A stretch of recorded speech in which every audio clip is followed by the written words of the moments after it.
Sound check. Sound check. Okay. Magandang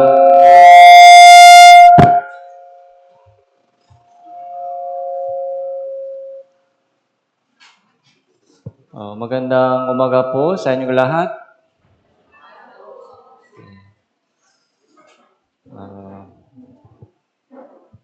Salamat po sa magandang awit po ng choir ng Cavite Church.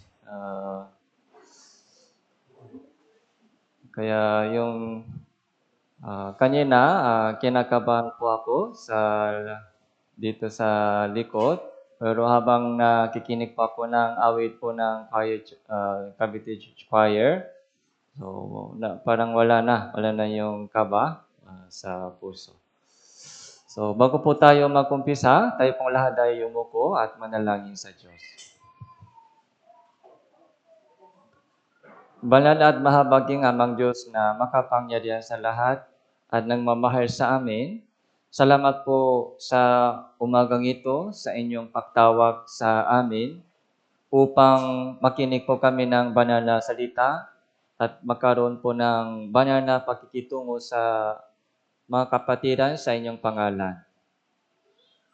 Noong nagtungo kami sa kapahamakan at lumakat sa kadiliman ng salibutang ito, tinawagan niyo po kami sa pamamagitan ng Ebanghelyo at iniligtas niyo po kami sa pamamagitan ng banal na dugo ng Panginoong Hesukristo.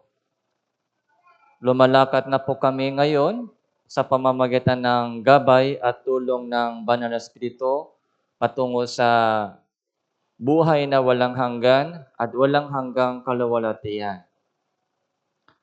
Sa kabila ng maraming pagsubok na dinadanas po namin sa mundong ito, salamat po sa inyong paggabay at pag-iingat sa aming buhay upang hindi po kami matisot sa pagsubok at tukso ng salibutan at patuloy po kami makapaglingkod sa inyo at sa inyong iglesia.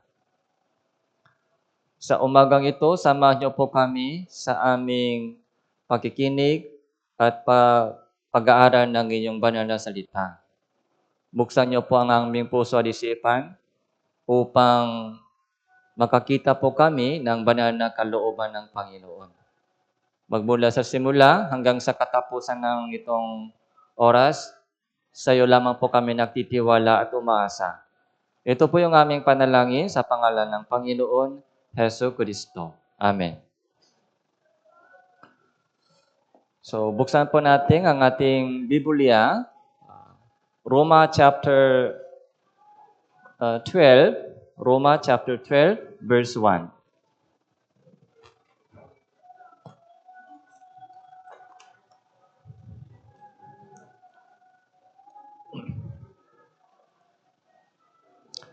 Bagong Tipan, Roma chapter 12, verse 1 hanggang verse 2, dalawang talata po.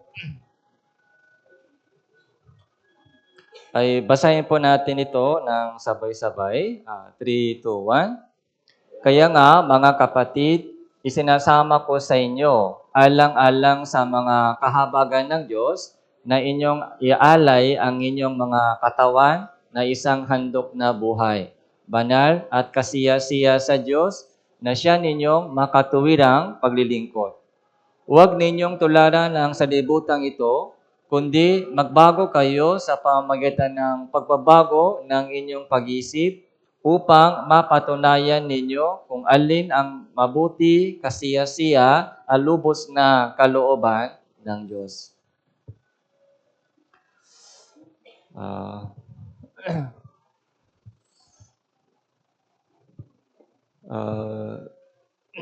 So masaya po ako na makita kayong muli sa oras na ito.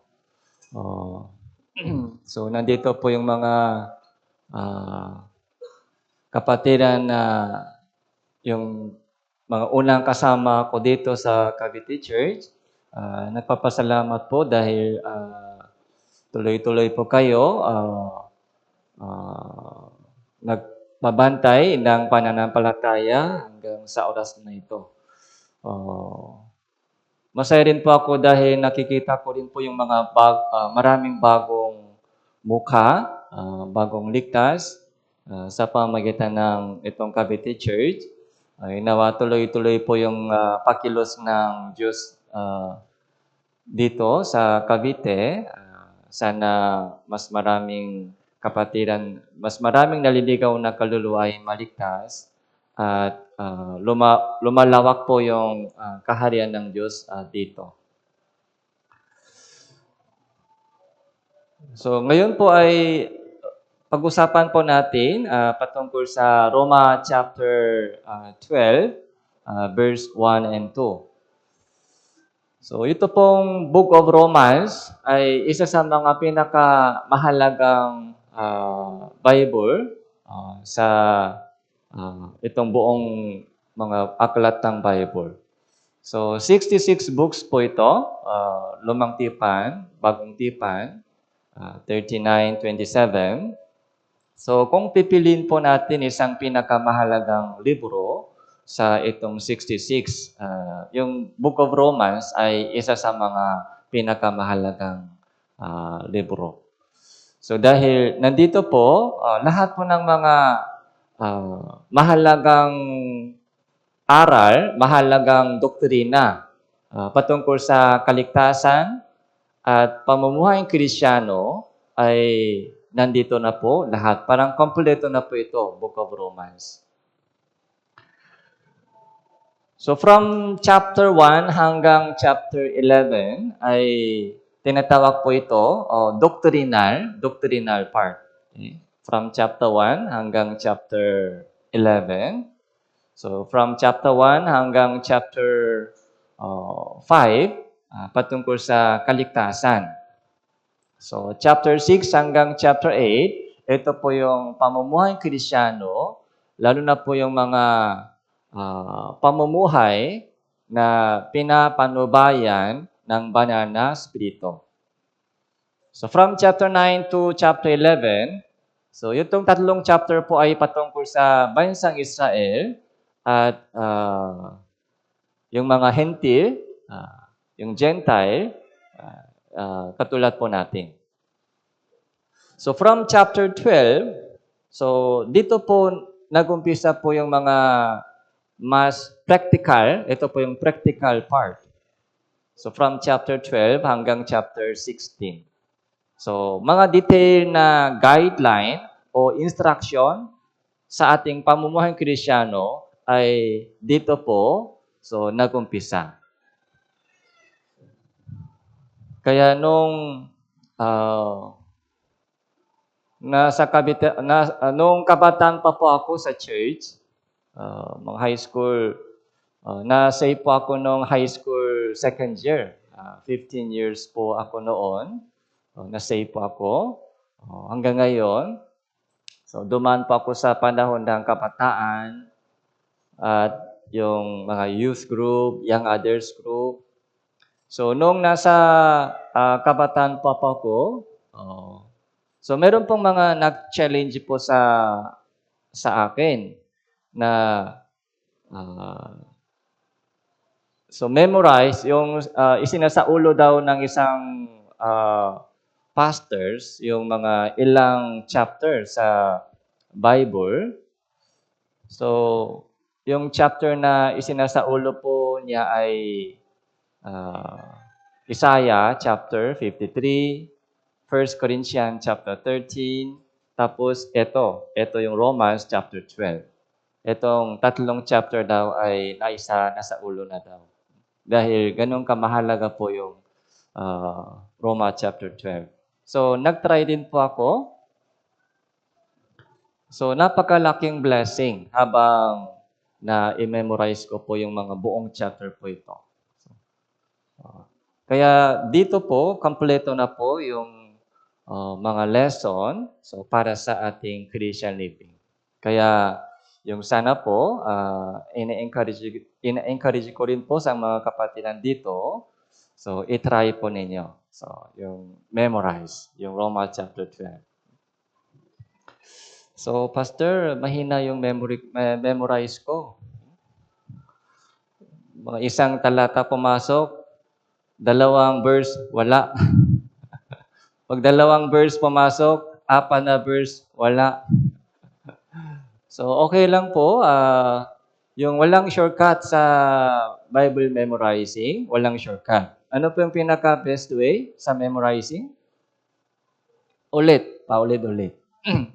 Kung matalino kayo, siguro mga 10 times lang. Repetition, nasa ulo na.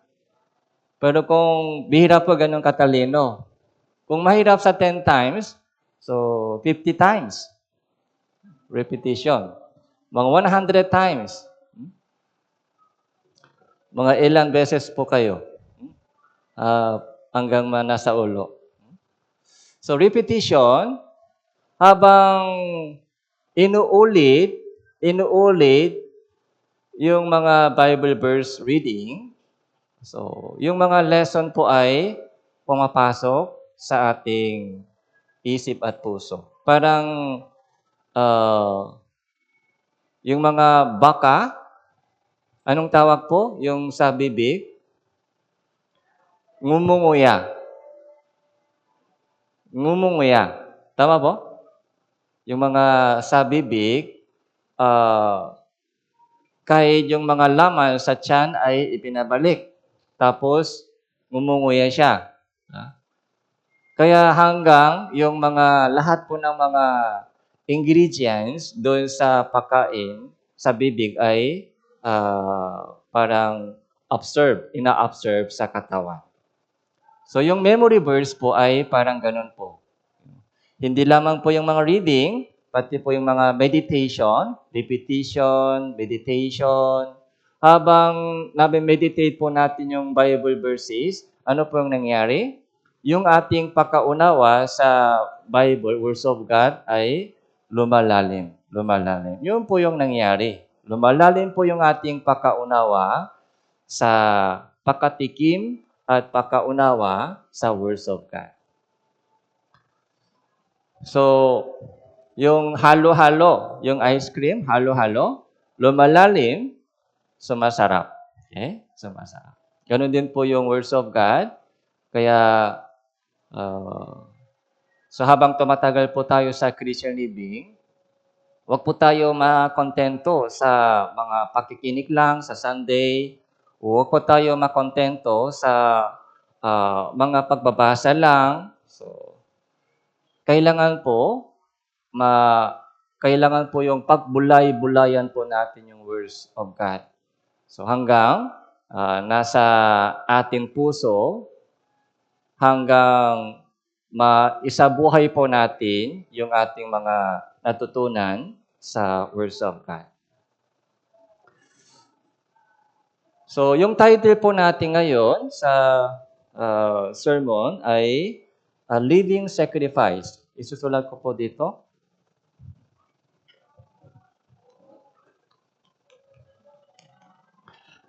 A living sacrifice.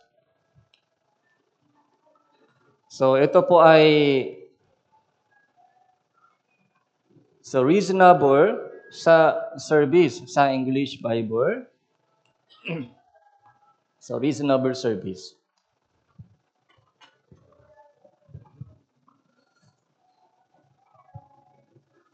So chapter 12 verse 1, kaya nga mga kapatid, bakit sabi dito kaya nga? So yung mga sinabi po ni Apostle Pablo from chapter 1 hanggang chapter 11 ay patungkol sa salvation. Okay. Dakilang kaligtasan. Yung buhay na walang hanggang kaluwalhatian ay naghihintay po sa atin. So, nung naipaliwanag po ni Apostol Pablo patungkol sa biyaya ng Diyos, kaligtasan, yung buhay na walang hanggang kaluwalhatian sa langit. Tapos, dito sa chapter 12, sabi po niya, Kaya nga, dapat ganito tayo. Kaya nga. Okay. Kung Biblia ay totoo, kung buhay ang Diyos, so magiging malinaw po yung ating pamumuhay Kristyano. Dahil yung ating kaligtasan ay malinaw, tapos yung ating pag-asa, yung pangako po ng Diyos, kung ano ang inihanda po niya para sa atin, kung malinaw po ito sa atin, magiging malinaw rin po sa atin kung ano ang dapat kong gawin sa natitirang buhay sa mundong ito. So bakit po maraming tao ay naliligaw po sila sa daming mga tukso ng salibutan, naliligaw po sila sa mga maraming pagsubok sa buhay, parang hindi malinaw sa kanila yung daan, tamang daan. Kung hindi malinaw po yung daan sa harapan po natin, so mahirap lumakad tayong matuwid. Madali maligaw. Kaya kailangan po makakita tayo ng malinaw kung ano ang ginagawa, kung ano ang pakilos ng Diyos, kung ano ang pag-asa na inihanda ng Diyos sa atin. Kaya nga, mga kapatid, isinasamo ko sa iyo alang-alang sa mga kahabagan ng Diyos na inyong ialay ang inyong mga katawan na isang handog na buhay. Isang handog na buhay. Ano po, handog na buhay o handog na patay? Yung key point po dito ay handog na buhay. Buhay pa tayo. Tama po? Buhay pa? Buhay pa. Wala tayong patay. Buhay pa, ibig sabihin, may chance pa tayo, may chance. Ano pong ibig sabihin, buhay pa tayo? Anong ibig sabihin na tumitibok pa yung aking puso? So, buhay pa, ibig sabihin, may chance pa. O may trabaho pa tayo. O mission pa. May mission pa. So, yung buhay na handog na buhay, so ito po yung napakahalaga. Dapat, kailangan po natin ialay yung ating katawan sa Diyos bilang isang handog na buhay. So, ano pong ibig sabihin? Susunugin natin yung ating katawan? Susunugin? Ialay. Anong ibig sabihin? Ialay yung ating katawan. So, ibigay. Ibigay yung ating katawan. Anong ibig sabihin, ibigay yung ating katawan? Yung ating buhay ay dapat ibigay sa Diyos, yung buhay. Yung oras natin. Yung ating katawan. Yung buong buhay. Yung whole body. Hindi pwede half body lang. Hindi pwede isang paa lang. Okay? Yung whole body, whole chicken. Okay? Parang whole chicken. Whole body ay dapat ibigay sa Diyos.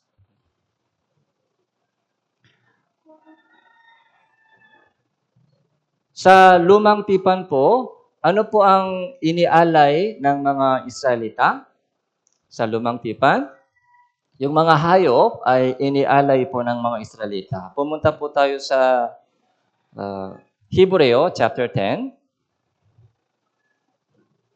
So, Hebreo chapter 10. Ilagay po natin yung bookmarking dito. Babalik po tayo dito. So, Hebreo chapter 10.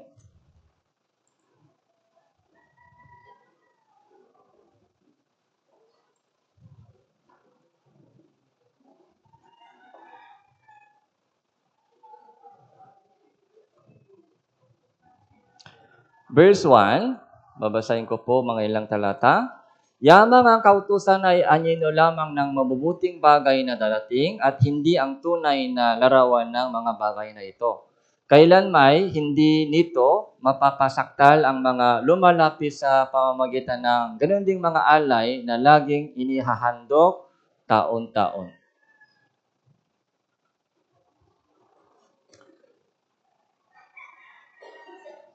So, yung taon-taon, So every year, inihandog po ng mga Israelita yung mga hayop katulad ng kambing at toro.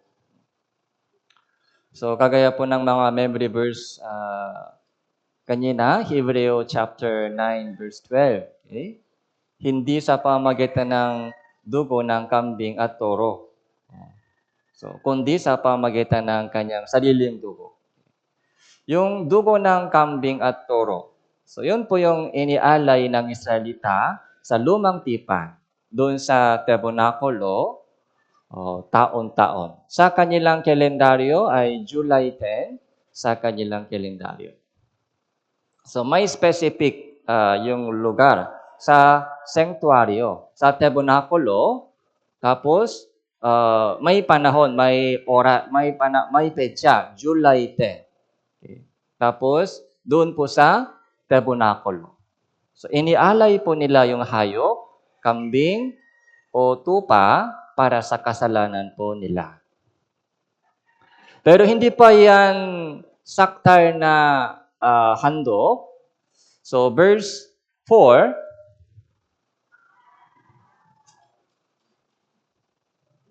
sapagkat hindi maaari mangyari na ang dugo ng mga toro at ng mga kambing ay makapag-alis ng mga kasalanan.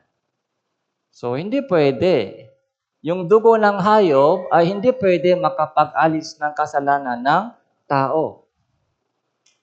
Shadow lang, anino lang shadow. Shadow. Yung anino lang, exercise lang. Practice lang exercise. Illustration lamang po. Yung animal sacrifice ay hindi tunay na handog.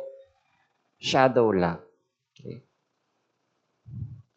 Hanggang sa taktang panahon ng Diyos, kaya 2,000 years ago, pumarito si Hesus Kristo sa salibutan. Verse 5. Verse 5. Basahin po natin ito ng sabay-sabay. 3, 2, 1. Kaya pagdating ni Kristo sa salibutan, ay sinabi niya, hindi mo naisang alay at handog, ngunit ipinaghanda mo ako ng isang katawan. Isang katawan ng tao. Yun ang inihanda ng Diyos para sa kasalanan ng buong salibutan. Sino po ito? Si Hesus Kristo. Isang katawan, isang tao na walang kasalanan ay inihanda ng Diyos para sa kasalanan ng buong salibutan. So verse 7, kaya sinabi ko, narito ako ay dumating upang gawin ang inyong kalooban na Diyos. Sa balumbon ng aklat ay nasusulat tungkol sa akin. Kaya sinabi po ni Jesus, narito ako ay dumating upang gawin ang inyong kalooban. Yung kalooban, yung sacrifice po, may connection po, yung living sacrifice, may connection ayon sa kalooban ng Diyos. God's will. So, pansinin po natin, yung sacrifice ay galing po sa kalooban ng Diyos. Kaya, ito po yung kailangan po natin malaman. Ano po yung kalooban ng Diyos? Bakit pumarito si Jesus sa mundo ito? Sinabi po niya, pumarito ako sa salibutan upang gawin ang inyong kalooban. Yung panalangin po ng Panginoon Hesus Kristo, yung kalooban mo nawa matupad sa lupa. Yung kalooban mo nawa matupad. Hindi yung kalooban ng tao. Verse 9 din po, verse 9. Pagkatapos ay idinaktak niya, narito ako ay dumating upang gawin ang inyong kalooban. Inalis niya ang una upang maitatak ang ikalawa. Yung kalooban ng Diyos ay verse 10, doon po, verse 10, makikita po natin. Verse 10, basahin po natin, 3, 2, 1. At sa pamagitan ng kalooban niya, tayo'y ginawang banal sa pamamagitan ng pag-alay ng katawan ni Kristo, minsan magpakailanman. Yung kalooban ng Diyos ay kaligtasan. Okay, salvation. Sa pamamagitan ng pag-alay ng katawan ni Kristo, sa pamamagitan ng sakripisyo ni Jesus, sa pamamagitan ng pagdanak ng dugo, banal na dugo ni Jesus. So gusto ng Diyos, matubos yung ating kasalanan, mapatawad po yung ating kasalanan, at gusto niya, dalhin po tayo sa langit. Yun po yung ginawa po ni Jesus, Panginoon sa cross. Kaya pansinin po natin yung salitang kalooban. God's will, kalooban ng Diyos. Sa Bible po, mga ilang verses po ay nagpapakita po sa atin patungkol sa kalooban ng Diyos. So John chapter 6 verse 40, sabi po doon, ito ang kalooban ng aking Ama. Na bawat nakakakita sa anak at sa kanya ay sumampalataya ay makaroon ng buhay na walang hanggan. At muli ko siyang bubuhayin sa huling araw. Yung buhay na walang hanggan, yun po yung unang kalooban ng Diyos. Unang Timoteo chapter 2 verse 4, ninanais ng Diyos ang lahat ng tao ay maligtas at makarating sa pagkakilala ng katotohanan. Gustong-gusto ng Diyos na lahat ng tao ay maligtas. Salvation. Buhay na walang hanggan. Sinabi po ni Jesus, katotohanan, sinasabi ko sa iyo, malibang isang tao ay ipanganak na muli, hindi niya makikita ang kaharian ng Diyos. Born again. Ipanganak na muli. So yung pinakakalooban ng Diyos ay salvation. Buhay na walang hanggan.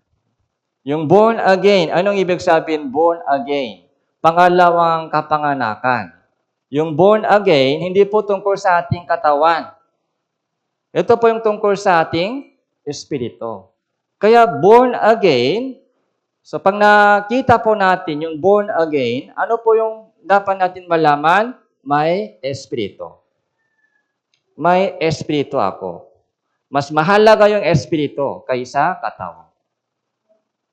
Yung salvation, pag narinig po natin, ano ang gusto ng Diyos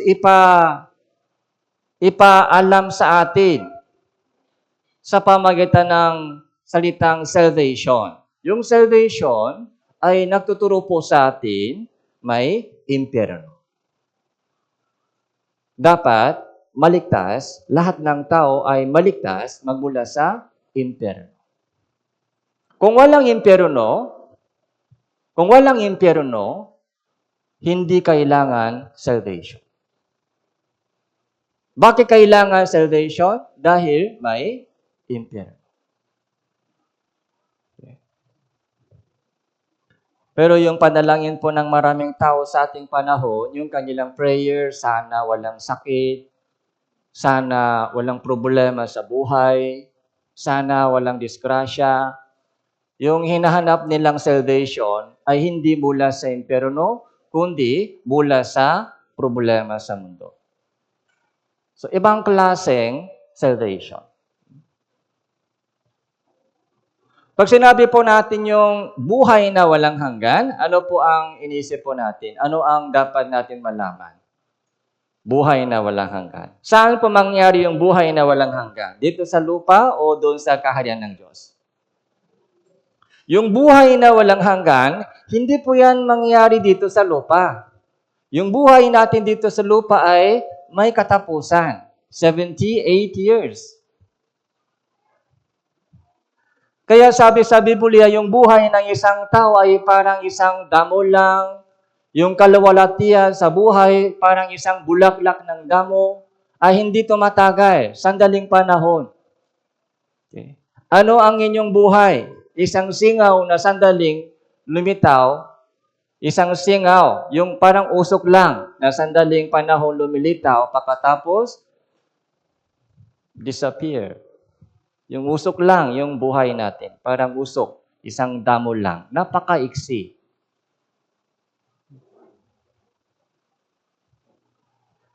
Yung kalooban po ng Diyos, yung gusto niya ibigay sa atin yung buhay na walang hanggan at walang hanggang kaluwalhatian, hindi dito sa lupa, kundi saan? Sa langit. Okay, sa langit. Yung kalooban ng Diyos ay buhay na walang hanggan sa langit.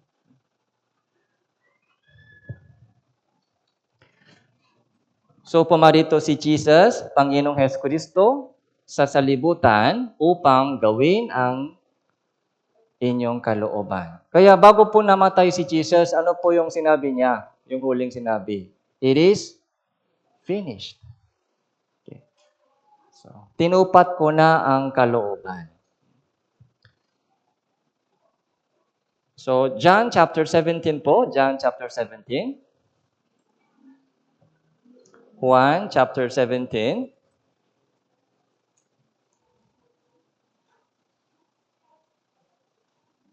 Verse 3.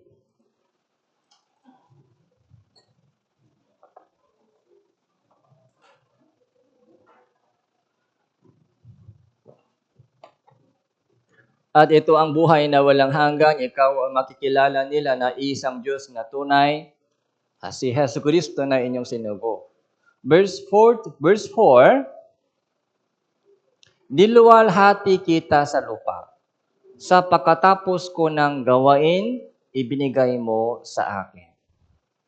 So, niluwalhati kita. Ito po yung sinabi po ng Panginoong Hesus Kristo sa kanyang prayer sa Diyos. Okay? I glorified you. Okay? Niluwalhati kita sa lupa. Paano? Paano niluwalhati ng Panginoong ang Diyos, amang Diyos, sa lupa? Habang buhay pa siya sa mundong ito, sumunod po siya sa kalooban ng Diyos. Ano po yung kalooban ng Diyos? Sacrifice, kamatayan. Gusto ng Diyos mamatay si Hesus Kristo. Kaya Panginoong Hesus ipinanganak sa mundong ito upang mamatay. Ipinanganak siya sa lupa upang mamatay. Yun po yung pinakakalooban ng Diyos. Okay. Para kanino? Para sa atin. Kaya ito po yung John chapter 17, yung buong chapter po ito ay prayer. Panalangin po ng Panginoon Hesus Kristo bago po siya namatay, bago po siya dinakip. Yung mahabang prayer. Kung titinan po natin mabuti yung prayer po ito. Okay. So nakikita po natin kung ano ang kalooban ng Diyos. Niluwalhati kita sa lupa, pagkatapos ko ng gawin, ibinigay mo sa akin. Verse 24,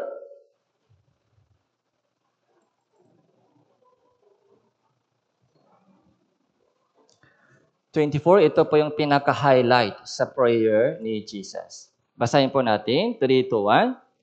Ama, nais ko ang mga ibinigay mo sa akin ay makasama ko kung saan ako naroon, upang makita nila ang kaluwalhatian ibinigay mo sa akin, sapagkat ako ay inyong minahal bago pa matatatak ang salibutan. Ano po yung prayer ni Jesus? Sana yung mga ibinigay mo sa akin, sana yung mga naligtas na anak ng Diyos ay makakita ng kaluwalhatian na nakikita ko ngayon. So, ito po yung vision po natin, vision. Yung vision ng Diyos. Yung vision po ni Jesus ay kailangan po maging vision natin. Sana makakita din po tayo ng kaluwalhatian na nakita po ng Diyos. Kaya ligtas na po, Kaya sa lumang tipan, yung animal sacrifice, nung dumating si Jesus, inialay po, ano po ang inialay ni Jesus? Yung kanyang sariling katawan. Yung sariling katawan po ay sacrifice, yung handog, pangkasalanan. Yung sariling katawan. Tapos, ligtas na po tayo. Sinasabi ng Diyos sa atin, ialay ninyo ang inyong katawan. Okay? Bilang handog na buhay. Ngayon is our turn. Okay? Yung Christian living po ay magiging living sacrifice. Ano po yung ialay po natin? Yung katawan ng katabi mo? Huh? Tingnan nyo yung katabi. Ialay sila. Susunugin kita. Ayaw ko masunog. Yung sacrifice ay mahirap maging sacrifice. Yung sacrifice. Ano ang ialay po natin? Yung asawa mo, ialay? Makulit na anak, ialay? Sarili natin. Yung katawan po natin. Huwag po tayo maghanap sa iba. Yung sariling katawan po natin. Ay, Pastor, wala akong ibibigay sa Diyos. Anong hinahanap ng Diyos sa atin? Yung pera natin? Anong sabi ng Diyos ialay? Katawan. Wala po kayong katawan? Meron tayong katawan. Okay. Yung ating katawan. Okay. Pastor, matanda na ako. Baka ayaw ng Diyos yung matanda. Mga bata-bata lang gusto niya. Ganun ho ba? Hindi po, habang buhay pa, living sacrifice. Okay? Living sacrifice. Oh. Yung mga nanay-tatay dito, so mahirap kayo sumali sa mga trabaho na gamit yung katawan. Pero anong pwedeng gawin? Prayer para sa mga pastors, evangelists, para sa mga kapatiran. Yung prayer, di ba, nasa bahay kayo? Lagi. Anong ginagawa ninyo sa bahay? May cellphone kayo? Anong ginagawa sa bahay? Prayer. Mahabang prayer. Yun po yung malaking tulong. Malaking tulong. Kaya walang Christian, walang sino makapagsabi na wala akong ibigay. Dahil buhay pa tayo, buhay pa. Habang buhay pa, yung ating katawan, yung oras, yung buhay natin, ibigay sa Diyos. Living sacrifice. Sacrifice.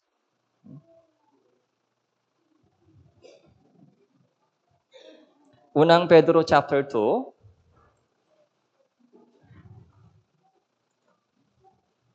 Verse 5.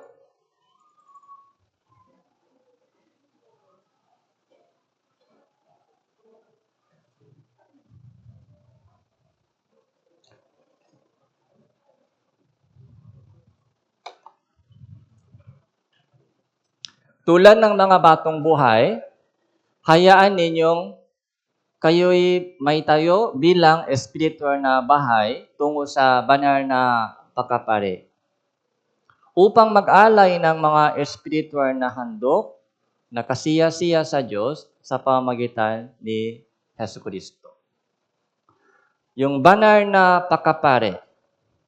Ito po, tayo po ay banal na pakapare.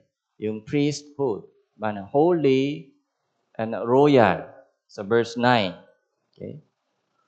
Verse 9, mahalikang pakapare. Mahalikang pakapare, yung royal priest. Okay? Holy priest. Okay? Kaya sa buhay po natin, sa buhay natin na titira sa mundo ito, so kailangan po natin ialay yung ating katawan.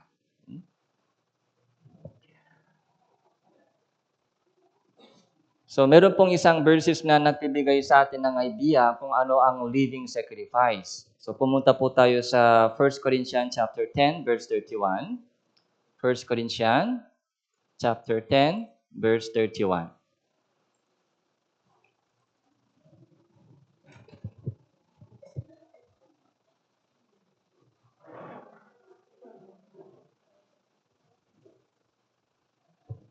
So kaya kung kayo man ay kumakain, umiinom, anumang ang inyong ginagawa, gawin ninyo ang lahat sa ikaluluwalhati ng Diyos. So, ano po yung living sacrifice? Yung worship, yung mga words na ginagamit po sa maraming churches, worship, may umpisa, may katapusan, pero yung tunay na worship ay walang ending. So, walang umpisa. Yung tunay na worship, yung living sacrifice, reasonable service, ay 24 hours a day. Yung buong buhay po natin. Whole life, buong buhay. Na nagbibigay yung buong buhay na nabubuhay para sa kalooban ng Diyos. Yung whole life. 24 hours a day, 7 days a week. Hindi lamang sa linggo lamang. Hindi lamang sa church lamang. Sa bahay, sa school, sa trabaho, saan man. Okay? Kailanman. Yun po yung living sacrifice, yung buong buhay po natin, anumang ginagawa natin, kumakain. Bakit kumakain tayo? Dati, kumain po tayo para sa aking sarili. Pero ngayon, kumakain tayo para sa kalooban ng Diyos. Para sa Diyos. Para sa kaluwalhatian ng Diyos. Umiinom tayo dati para sa sarili. Pero ngayon, so umiinom ng tubig, hindi alak. Umiinom tayo para sa Diyos. Lahat na yung tulog para sa Diyos. Yung pag-aaral sa mga kabataan dito, dati nag-aaral kayo para sa sarili, para sa magulang, para sa sariling pangarap. Pero ngayon, nag-aaral tayo para saan? Para kanino? Para sa Diyos. Okay. Pag bumagsak po sa pag-aaral, dati, so nagagalis yung mga magulang. Pero ngayon, ano po ang magiging problema? Ano po yung mangyari pag bumagsak ka sa pag-aaral? So, yung evangelism sa mga kaibigan ay mahirap. Pag bumagsak ka sa pag-aaral, tapos inimbitahan mo yung kaibigan mo sa school, anong sasabihin po nila? Ayaw ko. Baka baksak din ako sa pag-aaral. Katulad mo. Hindi, kaya malaking hadlangan sa evangelism. Kahit busy po kayo sa daming mga gawain sa church, pero sa school, hindi pwede tamat. So, dapat sipak sa pag-aaral para maintain yung mga grade. Pag nakita po ng kaibigan na kahit busy ka sa daming bagay sa church, pero mataas pa rin yung pag-aaral mo, yung mag-grade mo. So, gusto kong maging katulad mo. Anong secret? Kaya mas madali po ma-invite yung mga kaibigan, kaklase. So, ibig sabihin, nag-aaral po tayo para sa Diyos. So, dati, nagtrabaho po tayo para sa mga pamilya lang, para sa mga anak ko. Pero ngayon, yung trabaho po natin, para kanino? Para sa Diyos. Kaya yung buong buhay po, kailangan din po magpahinga ng mabuti. Kailangan po yung pahinga. So, dahil kung walang pahinga, so mahirap tuloy tayo sa paglilingkod sa Diyos. Kailangan po ingatan yung ating mga katawan. Maintenance sa ating katawan. Tulog, yung mga pagkain, pahinga. Kailangan para tuloy tayo sa ating paglilingkod sa Panginoon. Lahat. Kaya Galatia chapter 2 verse 20, sabi po doon, ako ay ipinako kasama ni Kristo at hindi na ako ang nabubuhay sa akin, kundi si Kristo ang nabubuhay sa akin. Ang buhay na ikinabubuhay ko ngayon sa laman ay ikinabubuhay ko sa pamamagitan ng pananampalataya kay Jesus, sa anak ng Diyos. Dahil siya po yung nagmahal sa akin, nagbigay ng kanyang sarili dahil sa akin. Kaya dapat, sana po malinaw po sa atin kung ano po yung living sacrifice, yung mga true worship, yung whole life, yung buong buhay po natin na naglilingkod para sa kaluwalhatian ng Diyos. Hindi po sa Sunday lang. Kaya yung Sunday Christian, so kontento po sila sa pag-attend sa linggo lamang. Akala po nila sa linggo lang. Okay? Para sa Diyos. Yung from Monday to Saturday, ito sa akin yan, sa akin. Para sa pamilya ko. Mali po yung konsepto. Yung tunay na paglilingkod, yung pag-worship sa Diyos, hindi po sa linggo lang. Hindi po sa church lamang. So, balik po tayo sa Roma chapter 12, verse 2.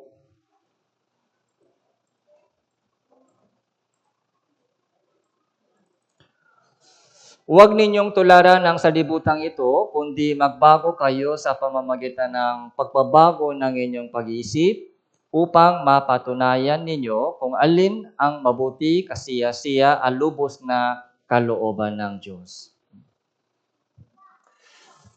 So, di ba sinabi po ng Panginoon, pumarito ako sa salibutan upang gawin ang kalooban mo. Yung kalooban ng Diyos ay kaligtasan ng mga makasalanan. Kaya yung kamatayan po ni Jesus, yun po yung kailangan, sacrifice. So, ano po yung kalooban ng Diyos ngayon sa ating buhay na titira sa mundo? Okay. Yung kaligtasan ng mga mahal po natin sa buhay. Yun po yung kalooban ng Diyos. So, may dalawang reason bakit buhay pa tayo. Bakit binibigyan po tayo ng another day. Okay? So, maaari, kahapon po yung last day sa buhay po natin. Pero bakit? So, binibigyan pa tayo ng isa pang araw ngayon. Ano po yung meaning ng itong isa pang panibagong araw? Okay? Ano ang dapat mangyari sa loob ng itong araw? Okay? May purpose. May purpose. Dalawang purpose po. Una, sa loob ng itong araw, kailangan po lumago tayo sa ating faith. Lumago. Lumago o lumapis sa Diyos.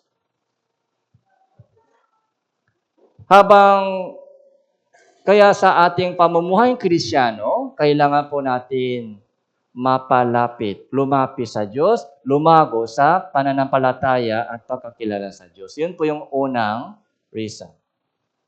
So, pangalawa po, bakit tumitibok pa yung ating puso? Para sa kaligtasan ng mga mahal po natin sa buhay. Okay? So, yun po yung dalawa po ay chine-check po natin mabuti.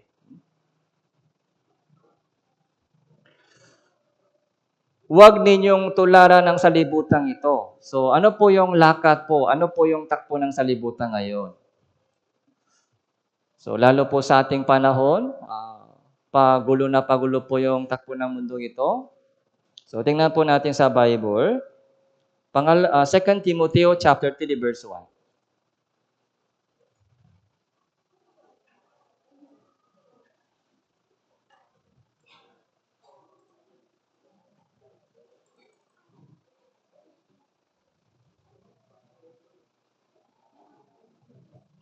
2 Timoteo chapter 3, verse 1. Ngunit unawain mo ito na sa mga huling araw, darating ang mga panahon ng kapikatian, sapagkat ang mga tao magiging maibigin sa kanilang sarili, maibigin sa salapi, mayayabang, mga mapagmalaki, mapanlait, suway sa mga magulang, mga walang utang na loob, walang kabanalan, walang katutubong pag-ibig, mga walang habag, mga mapanirang puri, mga walang pagpipigil sa sarili, mababangis, mga hindi maibigin sa mabuti. Mga taksi, matitigas yung ulo, mga palalo, mga maibigin sa kalawayawan sa halip na mga maibigin sa Diyos. Na may anyo ng kabanalan, unit tinatanggihan ang kapangyarihan ito. Lumayo ka rin naman sa mga ito. Lumayo ka. Lumayo ka sa kanilang ginagawa. Sa huling araw, ito po sa huling araw. Maibigin sa salapi, tama po? So, maibigin sila sa sarili, mga selfish. Okay, selfish. Maibigin sa salapi, puro pera-pera lang. Pera-pera. Yung pinag-usapan, pinag-isipan, yung trabaho, hanap buhay. Mayabang, okay? Suwayo sa mga magulang, walang utang na loob, walang awa, walang pagpipigil sa sarili.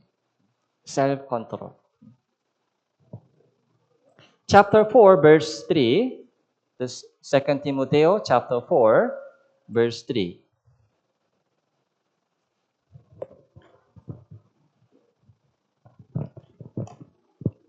Sapagkat darating ang panahon na hindi nila matitiis ang wastong aral, kundi sa pagkakaroon nila ng makakating tenga, ay mag-iipon sila para sa kanilang sarili ng mga gurong, gayon sa kanilang sariling pagnanasa. Tataliko sa pagkikinig sa katotohanan ang kanilang mga tenga, babaling sa mga katang-isip. Ito po yung takbo ng mundo ngayon. Okay? Ayaw nila makinig sa katotohanan. Okay? Ayaw po nila makinig sa katotohanan. Kung ano ang tama, kung ano ang mali, kung ano ang mahalaga, kung ano ang mga hindi mahalaga. Nalilito po sila. Nalilito. Ano lang gusto po nila? Masaya. Pasaya na lang pasayahin. Pinapasaya po yung sarili. Okay. Hindi nila matitiis ang wastong aral. Kaya pag iniimbitan po sila sa Bible seminar, ayaw nila. Anong meron dyan? May pagkain ba dyan sa Bible seminar? May pera ba dyan? So, wastong aral, katotohanan, ay hindi matiis. 2 hours mga pagkikinig, ay parang nahirapan po sila. Makakating tenga. Makakating tenga. So, anong ibig sabihin? Makakating tenga. So, naghanap-hanap po sila ng mga kaligayahan, yung masayang pakinggan. Masayang pakinggan. Mag-ipon sila para sa kanilang sarili ng mga guro. Sariling guro, anong ibig sabihin? Maraming guro nasa YouTube. Tama po? Maraming guro nasa YouTube. Mga SNS, cellphone. Maraming mga guro nasa cellphone natin. Okay? Sariling pangnanasa. Kaya ito po ay takpo ng salibutan ngayon. Kaya sabi sa Biblia, huwag ninyong tularan sila. Huwag ninyong tularan, gayahin yung kanilang ginagawa. Hiwalay, separate. Lumayo ka sa kanilang ginagawa. Separate. Yung kabanalan po ay separation. Pag humiwalay po tayo sa kanilang ginagawa, ano po yung magiging response? So, magagalit po sila sa atin, galit. Yung persecution. Ngayong pag mayroon pong umuusik sa inyo, kung mayroon pong umuusik sa atin, anong sabi ng Diyos? Umiyak ka o magsaya ka? Magalak ka? Huh? Mag-alala ka. Kung may umuusik sa inyo, mag-alala ka. Dahil malaki ang gantimpala mo sa langit. Kung walang umuusik sa atin, dapat umiyak tayo kung walang umuusik sa atin. Ano pong ibig? Bakit walang umuusik sa atin? Dahil sumasama po tayo sa kanilang ginagawa, walang separation, walang hiwalay, kaya walang umuusik sa atin. Compromise. Sumasali po tayo sa mga makamundong bagay, kaya walang umuusik sa atin. O tahimik lang po tayo, hindi po hindi po natin binubuksan yung ating bibig at evangelism. Kung walang evangelism, walang umuusik sa atin. Kung tahimik lang po tayo, yung kapitbahay, yung pamilya, kamag-anak, ay hindi umuusik sa atin kung tahimik lang po tayo. Pero bakit nagagalit po sila? Dahil lagi sila kinukulit. Kinukulit. Makinig ka sa Bible seminar. Makinig ka ulit. Kinukulit po natin sila, kaya nagagalit sila. Yun ang normal. Dapat.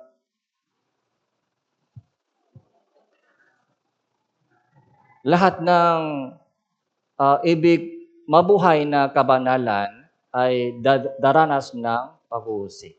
Okay? Kaya, kailangan po natin lumayo sa takbo ng ganitong takbo ng salibutan. Tapos, balik po tayo sa Roma chapter 12, verse 2. Kundi magbago kayo sa pamamagitan ng pagbabago ng inyong pag-iisip upang mapatunayan ninyo kung alin ang mabuti, kasiya-siya, lubos na kalooban ng Diyos. So, magbago kayo. Change. Magbago kayo sa pamamagitan ng pagbabago ng inyong pag-iisip. Isip muna, kailangan change, tapos yung action. Action. Bago magbago po tayo, so yung isip po natin muna, dapat magbago isip. So, nung na-save po tayo, bumaba po sa atin yung banal na spirito. Tama po ba? Kaya sa lahat po ng mga taong ligtas, meron pong dalawang pagnanasa. Dalawang pagnanasa. Yung dating pagnanasa ng laman ay nandito pa rin. Tama po ba? Nandito pa rin po yung mga dating ugali. So, mga matigas yung ulo, yung mga dating ugali, character, o mga pananalita, nandito pa rin. Hindi po mga bigla magbabago. Hindi po agad magbabago.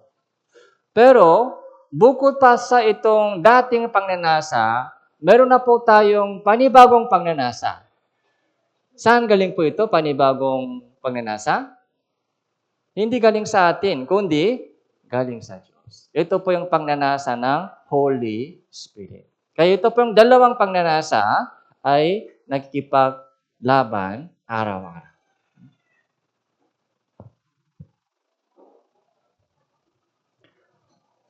So, tingnan po natin sa Bible. Philippians chapter 2, verse 13. Philippians chapter 2, verse 13.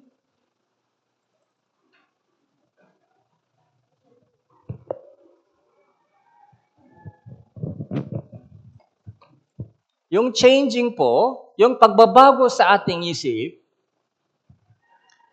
so, paano po ito nangyari? Okay? Kung walang Holy Spirit po sa atin, yung ating isip ay walang change. Walang change.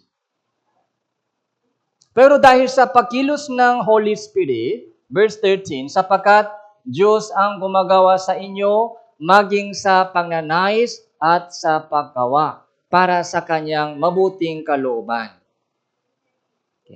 Diyos ang gumagawa sa inyo. Sino po yung kumikilos sa atin? Ang Diyos ang kumikilos, gumagawa sa inyo, maging saan muna? Sa paggawa muna o sa pagnanais muna? Pagnanais at paggawa. Desire. Ibinigay ng Diyos sa atin yung panibagong desire, pagnanasa.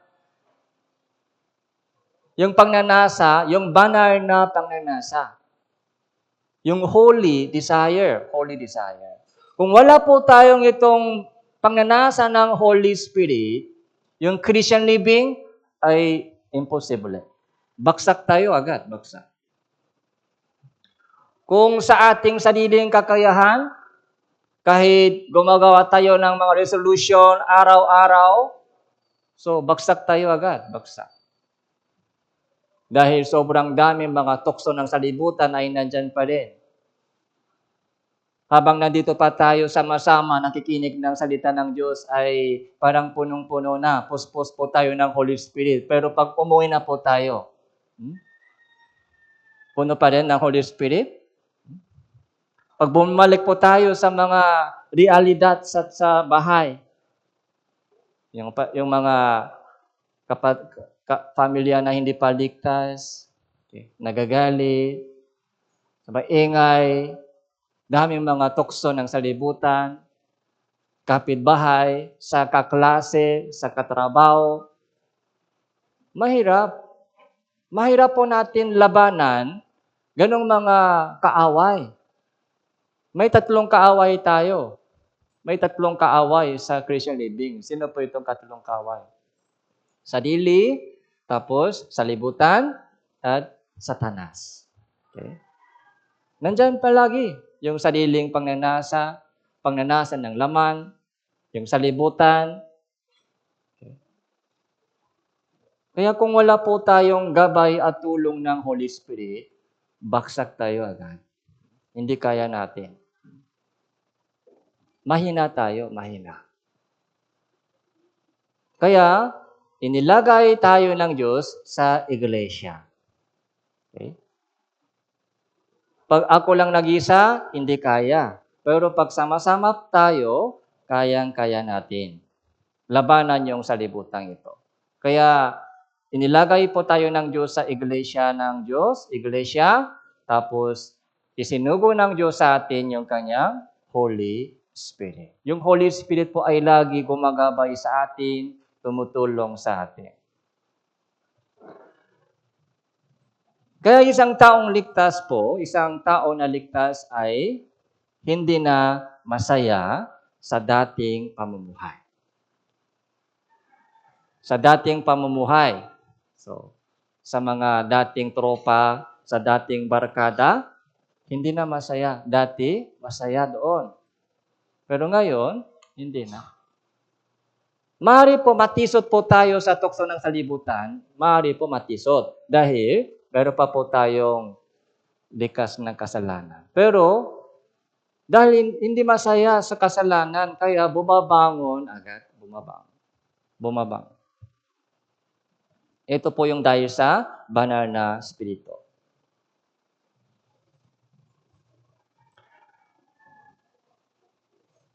Psalm chapter 40, Awit chapter 40 verse 8 sa Lumang Tipan.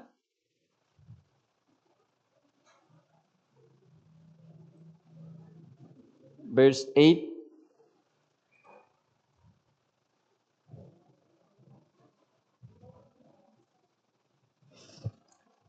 So, basahin po natin ito ng sabay-sabay. 3, 2, 1. Kinaluluguran kong sundin ang inyong kalooban, O Diyos ko, ang inyong kautusan ay nasa loob ng aking puso. Anong sabi dito? Kinaluluguran kong sundin ang inyong kalooban. Anong ibig sabihin? Masaya ako sa pagsunod sa inyong kalooban. Okay? Masaya. Mahirap man, pero may willing naman ako, willing. May desire ako, may desire. Yung banal na desire. Okay?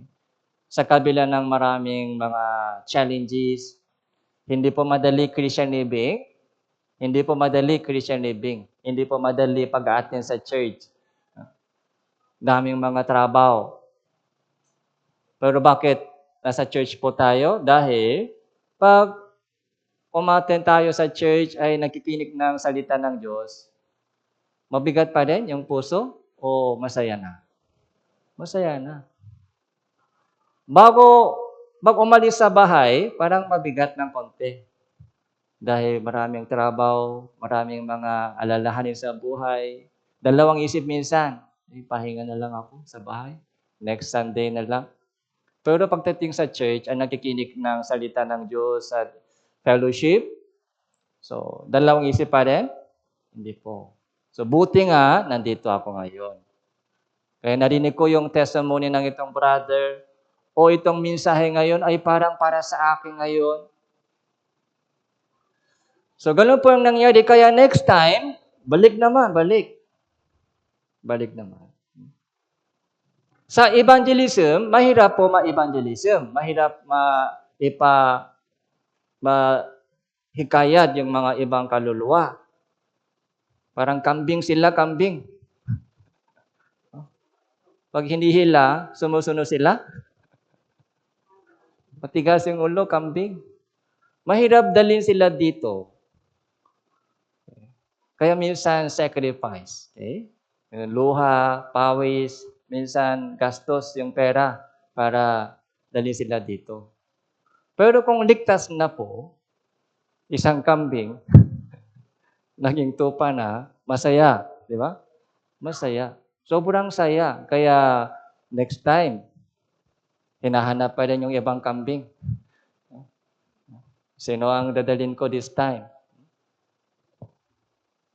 So, meron po tayong ganong mga kagalakan sa pagsunod sa kalooban ng Diyos. Dahil ang kautusan ay nasa loob ng aking puso.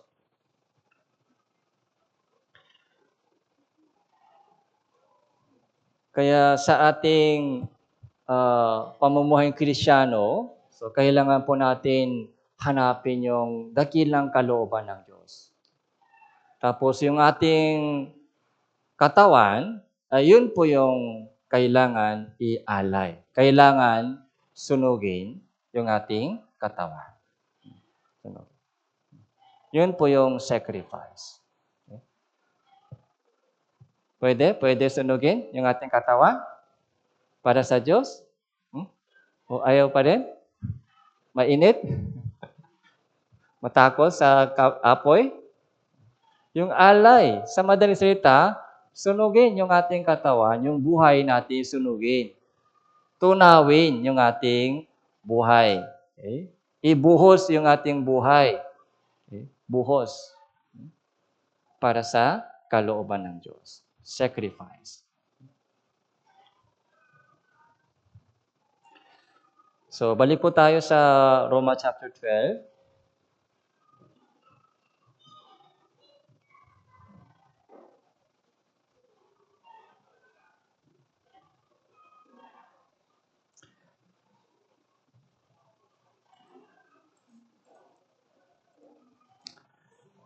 So, from verse 3 hanggang 8 po, kasi hindi po sapat po yung time, kaya sandali lang po. So, from verse 3 hanggang 8, ito po yung patungkol sa church, body of Christ. Body of Christ. Verse 4 and 5, basahin po natin ito ng sabay-sabay. 3, 2, 1. Sapagkat kung paano sa isang katawan ay meron tayong maraming mga bahagi. At ang mga bahagi ay hindi makakatulad ang gawain. Kaya tayo na marami ay isang katawan kay Kristo at mga bahagi na sama-sama sa isa't isa.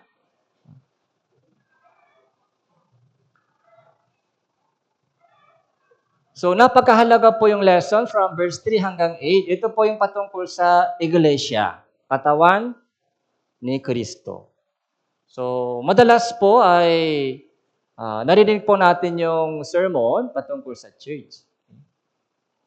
Kaya dito po sa Roma chapter 12, nabanggit po ni Apostle Pablo na yung living sacrifice, yung pagiging handog na buhay, ay hindi pwede sa pamamagitan ng isa lamang. Yung tunay na Christian living, yung reasonable service, yung mga paglilingkod na tinatanggap mula sa atin, ay hindi sa pamagitan ng handog ng isa lamang. Yung handog ng buong church. Yung sama-sama. So yun po yung hinihintay po ng Diyos sa atin. Isang body, pero maraming katawan. Sa loob ng church, maraming kailangan gawin. Iba-iba yung talento, iba-iba yung kakayahan. Katulad po ng parable ng talento, so may taong tumanggap ng 5 talento. May taong tumanggap ng 2 talento. May taong tumanggap ng 1 talento. Yung tumanggap ng 2 talento ay kumita ng ilang talento? 2 talento ang kita niya. Yung tumanggap ng 5 talento, so magkano po yung kita niya? 5 talento. Okay? 5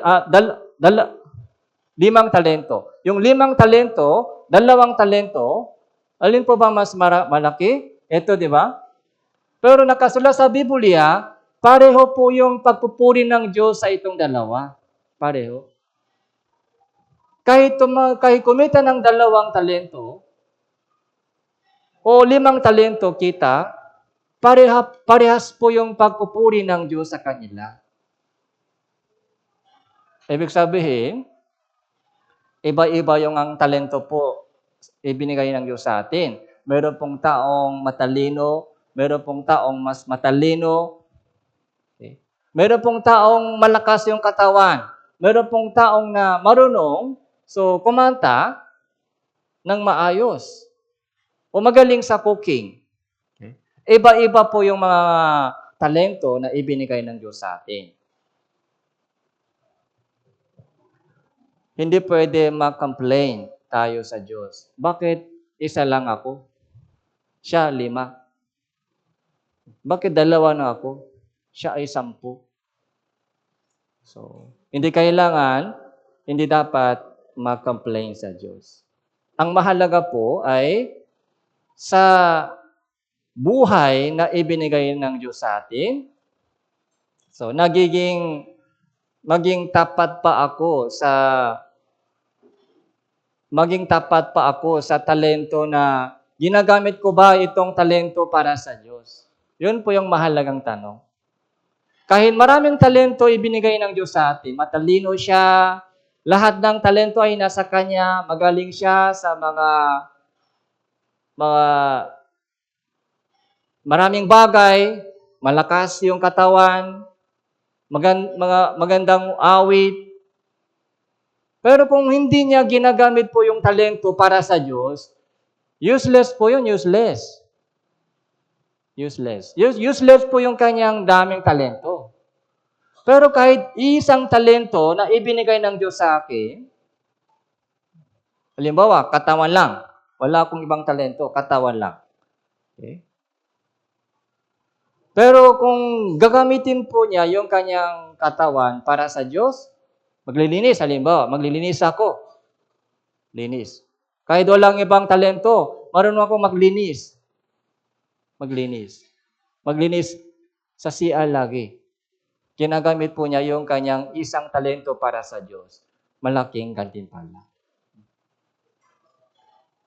Kailangan po natin tanggapin ang pagkakaiba ng talento na ibinigay ng Diyos sa atin. Pero okay lang, wala pong problema. Ang mahalagang tanong, ginagamit ko ba ito para saan? Ginagamit ko ba ito para sa tao o para sa Diyos? Yun po yung mahalagang tanong sa atin.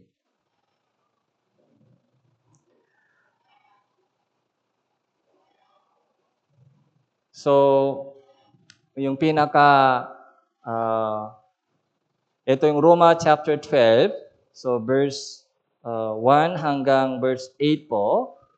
Yung pinag-usapan po natin ngayon, yung living sacrifice, ito po yung buong buhay po natin para sa kaluwalhatian ng Diyos. So para ialay po natin yung ating katawan para sa Diyos, kailangan po natin malaman kung ano ang kalooban niya. Kung hindi natin alam yung kalooban ng Diyos, mahirap. Baka mali po ang ating mga pag-alay sa Diyos. Kailangan po natin malaman yung kanyang dakilang kalooban. Pero yung mga living sacrifice, hindi po ito mangyari kapag ako lang nag-isa. Sama-sama po tayo sa Iglesia ng Panginoon, Body of Christ. Kahit isang bahagi lang ako, maliit na bahagi ako ng katawan ng Panginoon, okay lang. Manatili po tayo sa ating posisyon. Magbantay po tayo sa ating posisyon. Tapos, ano mang kaya nating gawin. Hindi masyadong malaki. Okay? Ano mang kaya nating gawin, so mag-umpisa po tayo doon. Malalaman po natin kung ano ang tamang posisyon natin sa church. Kung tutuparin po natin yung ating katungkulan bilang isang bahagi sa church, magiging tatanggapin po ng Diyos yung ating living sacrifice. So, sana po lahat po ng mga kapatidan ng Cavite Church ay ialay natin yung ating katawan bilang handog na buhay. Hindi po handog na patay. Okay? Let's pray. Manalangin po tayo. Salamat po, Panginoon, sa oras na ito, sa inyong pagbigay sa amin ng mensahe para sa aming pamumuhay Kristiyano. Tulungan niyo po kami na ialay po namin ang aming katawan bilang handog na buhay. Mahina pa po kami sa aming pananampalataya. At mali pa po ang aming pagkakilala sa inyo. Tulungan niyo po kami, Panginoon, upang patuloy po kami maglingkod sa inyo at magagamit para sa inyong maluwalhating kalooban.